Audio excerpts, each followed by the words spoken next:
So last night, I had the very great pleasure of finally finishing my playthrough of Tales of Berseria. It took me quite a while to get through this one because I wasn't able to get started on it right away. I had to put this off, and honestly, when I was through, I really wish I had played this when it first came out because it's not my favorite Tales game. It's not my favorite RPG. It's not my new favorite thing ever because I do think it has some problems, but overall, I was very, very, very happy with this. Like, this is my RPG. Okay. When it comes to the story, when it comes to the themes, when it comes to the ideas, this is like a fantastic RPG.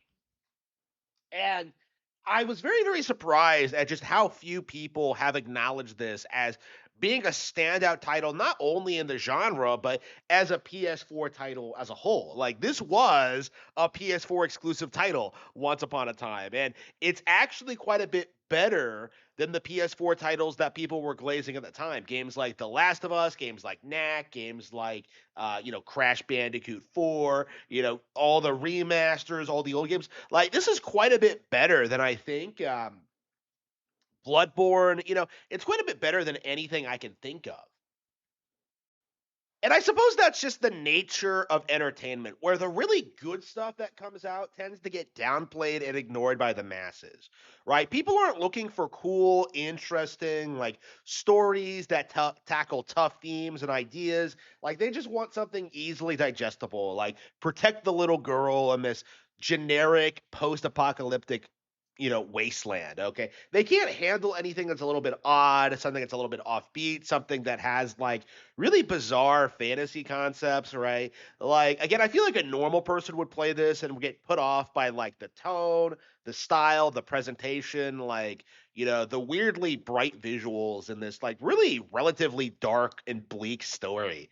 Okay, this is something that I think a lot of people would really struggle with, and it's a really major reason why I think anime struggled to blow up in the West for so long. In that, even though it was objectively way better than like anything the West was coming out with their cartoons. Like, a lot of people just had this misconception that like these um these games and these stories were just like immature and not as good as what we were getting, like, simply by virtue of their presentation or by reputation of their fan base, or just simply by like misrepresenting what the stories were actually about. And I'm very glad that we're at the point now where we're kind of moving past this mindset, but there are a lot of things coming from Japan that still don't feel like they've gotten a lot of mainstream recognition. And I feel like Tales of Berseria is absolutely one of them because, we've seen over the past 10 years how games like The Last of Us and God of War 2018, they tend to get glazed because of this idea that they're like parent simulators where you're like looking after a child and that you have some like deep emotional connection with them. Pragmata just came out, and people tried to push the same idea. They tried to sell you on this idea that like you were taking care of this little girl, and like it just doesn't work for a variety of reasons.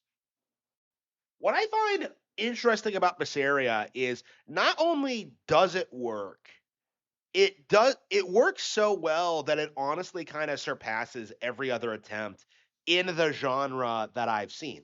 Like, it really does feel as if this one specific game is a far more mature look at the idea of this broken person taking care of this like younger brother figure. And it's a very interesting take on this, on the idea, because this isn't like an action game or one of those narratively driven like third person shooters. This is like a straight up RPG. You get to spend 40 hours with these characters, seeing them grow and develop throughout the adventure, seeing them interact with the extended cast, seeing them like deal with all these different situations and slowly start realizing the gravity of the situation they're in. And it ends on like one of the most bittersweet ways that I think I could ever possibly imagine. Because this game is dark. and in a way that kind of I think defies expectations because it's not the kind of try hard dark that like The Last of Us tries to go for, where it tries to tell you that like, oh yeah, the end of the world is going to end because you didn't sacrifice this little girl. No, the way Tales of Berseria sets it up is that the little boy is sacrificed in the beginning. And as a result of that, your female lead, Velvet, goes on this murderous crusade to kill the person who did it. And eventually, she meets this ragtag group of people, all of which are these, very selfish, very self-centered people, and then they just go off on this like JRPG adventure together. It is like it's bizarre the way this game tries to set itself up because you're essentially playing as the antagonist trying to like take out the dominant religion in the region. It is this really crazy dark take on the JRPG formula in which you to- absolutely ruin the lives of everyone you come into contact with. You cause all of these problems. And in the end, it it turns out that things were not as they initially seemed. It's like it's a crazy plot. It's really well handled. It has some of the most emotional beats I think I've seen in any RPG. Like there are some issues with it, I would say. I do think some of the aspects of it are kind of contrived. Like you get a sixth party member at one point who doesn't really fit in with the rest of the cast and isn't supposed to fit in, but like she's just kind of shoved in there for plot reasons, and it just feels like it could have been like way better handled.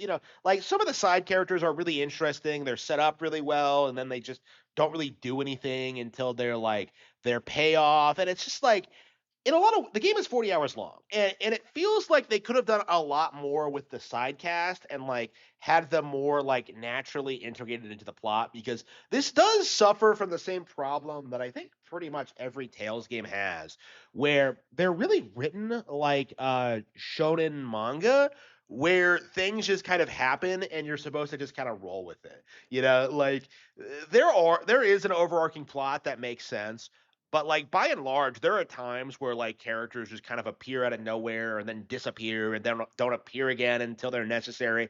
Like in a lot of ways, it feels as if a lot of the side characters in this game are underutilized. And it's such a shame too, because like when you look at the party members, when you look at like everything they do, they're like some of my favorite party members ever. Outside of like Magilu, Magilu sucks. Like most of the party members are like fantastic. Like Laphicette's great, Aizen's great, Rokuro's great. Velvet herself is one of my favorite female JRPG leads ever now. But like in a lot of ways, the story kind of revolves around like Velvet and Laphicette, and like the other characters just don't get a ton of development. Like their entire role in the plot is because of like some random guy that they have some relationship with on the other side, and they're just there to like give exposition. And like they have personality, they have such great designs, they have such great goals. Like they're such interesting characters, but like as a whole, uh, the plot doesn't really service them all that well. Like it feels like a lot of the side characters, especially the non-player side characters, like they don't get a lot of like development and time, even though they're like really fun, interesting characters in their own right. It's so frustrating that like the cast in this game is so good, and yet in a lot of sense they're kind of overshadowed by Velvet. And that's the thing about Velvet, though, is that Velvet is absolutely one of my all-time favorite video game characters. Like, I love her. She might be my number one girl now. Just the fact that like she's such a nuanced character that goes through this really tumultuous like character arc where she goes from this very like sweet like family oriented person to this like absolutely brutal edge lord. It's like a very natural progression, but like it's the most anime thing you've ever seen in your life, and it's great. The gameplay though leaves a lot to be desired. As always, the combat system is kind of basic, and although Berseria is on the better end of the gameplay systems that I've played, it's nowhere near as good as Grace's, and I kind of felt as if it just didn't. really fundamentally appeal to me. Like this has always been my problem with Tales is that the combat system just doesn't really make any sense to me and I just don't enjoy it and I don't really engage with it at all. I don't understand. It feels way too overcomplicated for what it is at its core. Like, in this one you can choose like your moves and like just I don't know. It just didn't make any sense to me and I didn't even try to like make sense of it. Like, I don't understand why they can't just, like, make the RPG system more streamlined and, like, make it more appealing and, like, I don't know, give you control over all 4 characters at once. Like, I don't understand why it's so difficult. Like, why they make you play as one character at a time. It just doesn't make any sense considering the kind of game this is. I feel as if, the general gameplay and combat in this leaves a lot to be desired. Because one of the things I noticed about this game is that like the dungeons are a massive step down than they were in previous entries. In Symphonia, you have these really tight, like natural, like structures where like you had some puzzle solving and you had kind of had to think about what you had to do. Like Vesperia was kind of like that. You had some really cool, like a really cool like variety of areas. Graces was kind of a step down. It didn't have its areas were kind of weird, and it kind of led you by the nose to get to where you wanted to be. Berseria, it really does feel like it's trying to be Xenoblade, where the dungeons in this are just like these huge open areas that are bigger than like entire towns. Okay, like the dungeons in this are basically just you walking through like empty fields for like an hour until you get to the boss fight and then you can just leave. Like it's just such a weird structure. And I don't know if this is like a casualized thing, if they were going for a specific vibe, but like I don't understand like why the environments in this are so bloated and so big. Like I just dreaded every time I started going into like a new like dungeon area because I knew I wouldn't be able to just keep walking and get to the next cutscene. Like because the game really is at its best when you're like seeing a lot of the story beats like hit at once. Like the cutscenes in this game are very very long and they're very well fleshed out. And although the animations aren't quite as good as they are in something like Xenoblade Chronicles 2, which came out the same year as this, they're still reasonably good. And honestly, I prefer the look of the characters in this than I do in Xenoblade Chronicles 2. Like I like Velvet a lot more than Pyra and Mithra, and that's not really like a hot take. I just have better taste than any of you. But like I I feel as if Tales doesn't excels at like what an RPG should excel at, in that it tells an interesting story in an interesting setting with interesting characters and does a pretty good job like showcasing their growth and development over time. Like Xenoblade Chronicles 2, to put it very very simply, does not do that. Like Xenoblade Chronicles 2 does not have the level of writing quality that this has. And that's the very interesting thing, looking at this game and looking at like the Nintendo fanboys who try and tell you Xenoblade Chronicles is the greatest JRPG franchise ever. Like 9 times out of 10, the people who tell you that don't play other RPGs. And that becomes very, very apparent when a game like this comes out the same year on the rival console, having a similar like gameplay style and look and aesthetic, like how something like this could come out and in a lot of ways not even really be brought up. Tales of Berseria is infinitely better than Xenoblade Chronicles 2, with way more likable characters, with way more character growth, with way more at stake, with even a better combat system, a general like well the overworld isn't as good, but Xenoblade excels at overworlds. Uh, Berseria in like most aspects is better than Xenoblade Chronicles 2.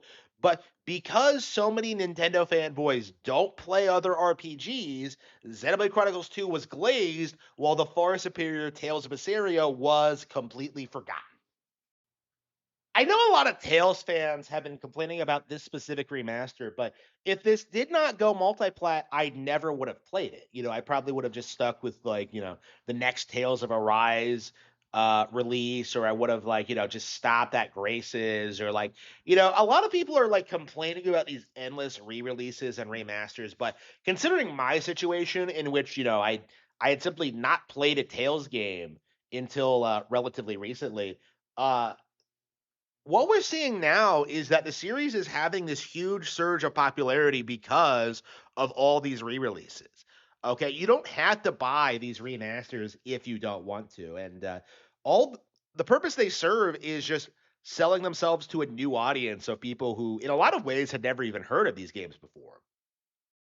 I find it kind of disappointing that so many Tales fans have been like criticizing these re-releases and these multi-plat games, because this is how Nintendo owners are going to discover Tales. Tales is something that's been like PlayStation exclusive for a long time, and in releasing on Nintendo platforms, it is becoming rapidly becoming a pretty successful JRPG franchise, to the point where I honestly expect the next Tales game to be launching day and date on Nintendo Switch 2, and doing reasonably well, perhaps as well or better than Nintendo first party releases. I feel like after the release of Tales of Arise, the series has had this huge uptick of relevancy and is putting out genuinely great RPGs, while companies like Square Enix and Atlas have been floundering. And I'm very curious, like, how long this can possibly continue, because Tales, from where I'm standing, is the most Japanese of these Japanese RPGs, where it really retains the sensibilities, it really retains the character, it really retains the culture. In a lot of ways, these are more Japanese games than like Final Fantasy and Dragon Quest ever were. Those games were very Western influenced. Like Tales of Berseria, Tales feels a lot more grounded in like what makes Japanese entertainment so iconic and so much better than the rest of the world. It's able to like get across themes and ideas that other brands couldn't touch. And it manages to tackle some very difficult subjects. It would be very easy to dismiss Tales of Berseria as a kids game because of the way it looks and like the way the characters act and talk to each other, but like in actuality it gets across some very mature subject matter. And this has been like kind of a staple of the series for years. There are things in Tales of Symphonia that kind of blow your mind with how dark they are, but Berseria is even darker in a lot of respects. And I have to wonder at just like, why do we have this idea that a game that looks like this is inherently childish? I think fundamentally the reason why Tales has struggled to find its audience for so long is simply by this perception that because it looks anime, it has to be for little kids. When in actuality, it's a far more deeper, complex story than anything you would see out of any AAA game I can think of. It's disappointing that these games aren't more popular and that they aren't more respected, but there definitely does seem to be a little bit of a shift in the culture, right?